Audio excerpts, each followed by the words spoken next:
രാമൻകുട്ടി ഒരു കർഷകനായിരുന്നു. അവിവാഹിതനായ രാമൻകുട്ടി തന്റെ മക്കളെ സ്നേഹിക്കുന്നതിലേറെ മരങ്ങളെ സ്നേഹിച്ചു. പെട്ടെന്നാണ് രാമൻകുട്ടി ആ കാഴ്ച കണ്ടത്. വഴിയിൽ ഒരു ജാതി മരം വീണ് കിടക്കുന്നു. രാമൻകുട്ടി ഒട്ടും അമാന്തിച്ചില്ല. ആ മരം പൊക്കാൻ ശ്രമിച്ചു.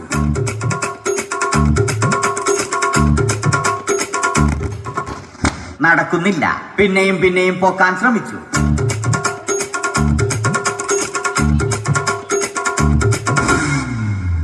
നടക്കുന്നില്ല. രാമൻകുട്ടി വഴിയെ പോയവരെ എല്ലാവരെയും സഹായത്തിന് വിളിച്ചു.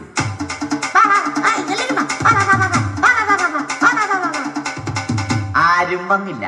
അവസാനം കുടുംബശ്രീ യൂണിറ്റിൽ തൊഴിലുറപ്പിന് പോകുന്ന പെണ്ണുങ്ങളെ സഹായത്തിന് വിളിച്ചു.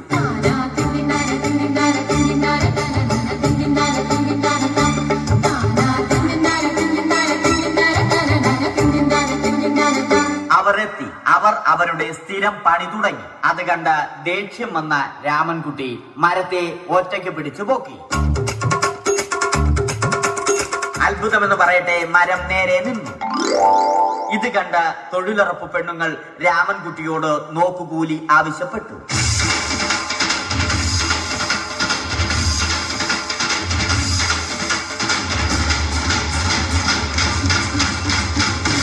പോക്കറ്റില്ലാത്ത ബനിയൻ ധരിച്ച രാമൻകുട്ടിയുടെ പോക്കറ്റ് വരെ കീറിയിട്ടാണ് പെണ്ണുങ്ങൾ പോയത്.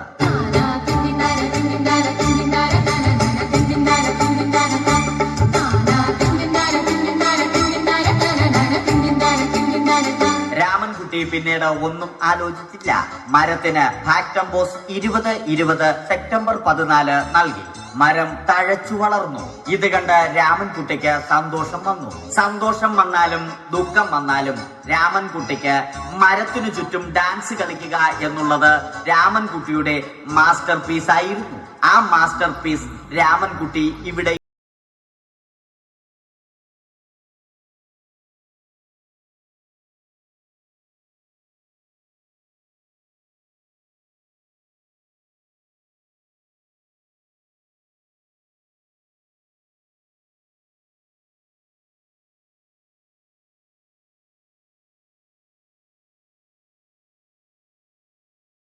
പ്രാർത്ഥിച്ചു.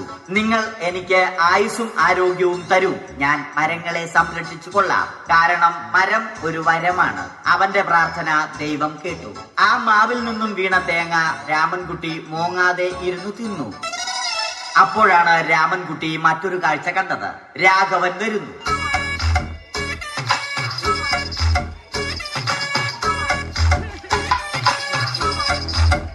മരം മുറിക്കൽ ഹോബിയാക്കിയ, അതിലുപരി ജോലിയാക്കിയ രാഘവൻ മരങ്ങളുടെ ശത്രുവല്ലേ?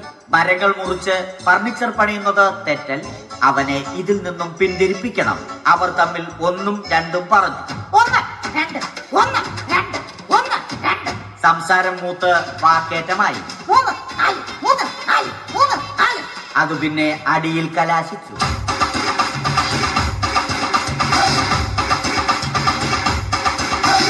നല്ല മനസ്സിന് ഉടമയായ രാമൻകുട്ടി കംപ്ലീറ്റ് അടിയും വാരിക്കൂട്ടി. ഒടുവിൽ രാമൻകുട്ടി സർവ്വധൈര്യവും സംഭരിച്ച് രാഘവനോടായി അലറി.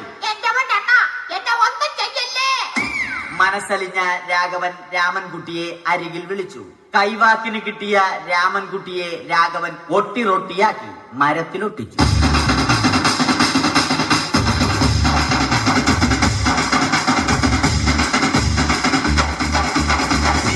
ഇന്നത്തെ പണി കഴിഞ്ഞ രാഘവൻ സംതൃപ്തിയോടെ വീട്ടിലേക്ക് മടങ്ങി. തനിക്ക് തല്ല് കിട്ടിയാലും മരത്തെ രക്ഷിക്കാൻ പറ്റിയ സന്തോഷത്താൽ രാമൻകുട്ടി മരത്തെ കെട്ടിപ്പിടിച്ച് പൊട്ടി പൊട്ടി കരഞ്ഞു.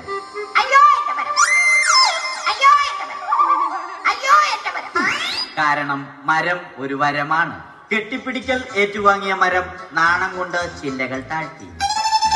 മരത്തെ രക്ഷിച്ച ക്ഷീണത്തിൽ രാമൻകുട്ടി മരച്ചുവട്ടിലിരുന്ന് ഉറങ്ങിപ്പോയി. പെട്ടെന്നാണ് അത് സംഭവിച്ചത്. പ്രകൃതി അതിന്റെ തനിക്കോണം കാണിച്ചു തുടങ്ങി. മഴയും കാറ്റും ഇടിയും വന്നു. അതോടൊപ്പം കോളും വന്നു. കോളെടുത്ത് രാമൻകുട്ടി പറഞ്ഞു. കോൾ കട്ടായി. രാമൻകുട്ടി ദൈവത്തോടായി പറഞ്ഞു. കാറ്റും മഴയും അതൊന്നും ചെവിക്കൊണ്ടില്ല. രാമൻകുട്ടിയുടെ മരം ആടി ഉലഞ്ഞു. രാമൻകുട്ടി ദൈവത്തോടായി വീണ്ടും പറഞ്ഞു, മരം ഒരു വരമാണ്, മരത്തെ ഒന്നും ചെയ്യരുത്. വരം കിട്ടിയതുപോലെ രാമൻകുട്ടി തന്റെ ചൂണ്ടുവിരൽ കൊണ്ട് മരത്തെ താങ്ങി നിർത്തി. ചൂണ്ടുവിരൽ വളഞ്ഞ് ചൂണ്ട പോലെയായി. ഇനി മീൻ പിടിക്കാൻ കൊള്ളാം.